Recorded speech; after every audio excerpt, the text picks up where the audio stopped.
Hello guys, ഇതുമായിട്ട് ചായ കുടിച്ചപ്പോൾ എന്തെങ്കിലും ഒന്ന് ഉണ്ടാക്കി കഴിക്കാൻ ഭയങ്കര കൊതി കേട്ടോ. അപ്പൊ എന്തുണ്ടാക്കുന്നത് ഇങ്ങനെ ആലോചിച്ചപ്പോൾ കൊഴക്കട്ട ഉണ്ടാക്കാം. അതാണെങ്കിൽ പെട്ടെന്ന് ഉണ്ടാക്കുകയും ചെയ്യാലോ. ഫ്രിഡ്ജിൽ പോയി നോക്കിയപ്പോൾ അരിപ്പൊടി ഒന്നും ഇരിപ്പില്ല, കുറച്ച് പുട്ടുപൊടി ഉണ്ട്. പുട്ടുപൊടിയെങ്കിൽ പുട്ടുപൊടി അത് വെച്ച് ഉണ്ടാക്കാന്ന് വിചാരിച്ചേ. അങ്ങനെ മാവൊക്കെ കുഴച്ച് സെറ്റാക്കിയതിനു ശേഷം ഞാൻ തേങ്ങന് വേണ്ടി പോവാട്ടോ. തേങ്ങനും പിന്നെ അടുത്ത് വന്നിക്കുക തേങ്ങ കഴിക്കാൻ വേണ്ടി ആട്ടോ.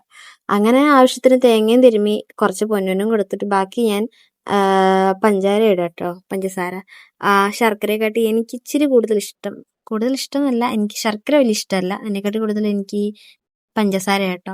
അങ്ങനെ അതൊക്കെ സെറ്റാക്കി വെച്ച് പിന്നെ നോർമലി ഇഡലിക്കൂട്ടും എടുത്ത് കഴുകി അതിൽ വെള്ളം എടുത്ത് നമ്മുടെ ഉണ്ടയാക്കുന്നതിനെക്കാട്ടി മുന്നേ മാവൊന്നും എടുത്ത് കുറച്ചും കൂടെ ഒന്ന് കുഴച്ച് മയപ്പെടുത്തതിന് ശേഷം എടുത്ത് പരത്തി അതിൽ ഫില്ലിങ് കയറ്റി ഞാൻ ഇഡലിക്കൂട്ടത്തിൽ നിറച്ചിട്ടോ. ഞാനും ഏട്ടനും പൊന്നും ഉണ്ടായിരുന്നു, ഞങ്ങൾ 6 ഉണ്ടാക്കി കേട്ടോ. അങ്ങനെ അതൊക്കെ കുഴച്ചുണ്ടാക്കി അടുപ്പിലേക്ക് വെച്ച് കുറച്ചു നേരം എന്താ പറയുക, നേരത്തെ ചായ ഉണ്ടാക്കി വെച്ചിട്ടുണ്ടായിരുന്നു. അപ്പൊ ആദ്യം ഒരു ഘട്ടം ഞാൻ ചായ കുടിച്ചു, ഏട്ടനൊന്നും കുടിച്ചില്ല. ഞാൻ അടുക്കളയിൽ നിന്ന് അത് വേവുന്നേരം വരെ എന്തെങ്കിലും ചെയ്യാന്ന് വിചാരിച്ച് കുറച്ച് ചായ കുടിച്ചായിരുന്നു. പിന്നെ അത് വേവുന്നേരം വരെ എന്ത് ചെയ്യുമെന്ന് ഇങ്ങനെ ആലോചിച്ചപ്പോൾ കുറച്ചു നേരം പിന്നെ പൊന്നുവിൻ്റെ കൂടെ പുറത്തൊക്കെ പോയി കളിച്ച് ഒരു 10-15 മിനിറ്റ്, ഒരു 20 മിനിറ്റോളം വേണ്ടേ അത് വേവാൻ. അപ്പൊ അത്രയും നേരം പൊന്നുവിൻ്റെ കൂടെ കളിച്ചൊക്കെ ഇരുന്നു. അപ്പോഴത്തന്നെ അത് വെന്തട്ടോ. പിന്നെ ചായയും കുറച്ച് തണുത്ത് പോയായിരുന്നു. പിന്നെ ഞാൻ ചായയും ചൂടാക്കി ഞങ്ങൾ അതും കൂടി കഴിച്ചിട്ടാ.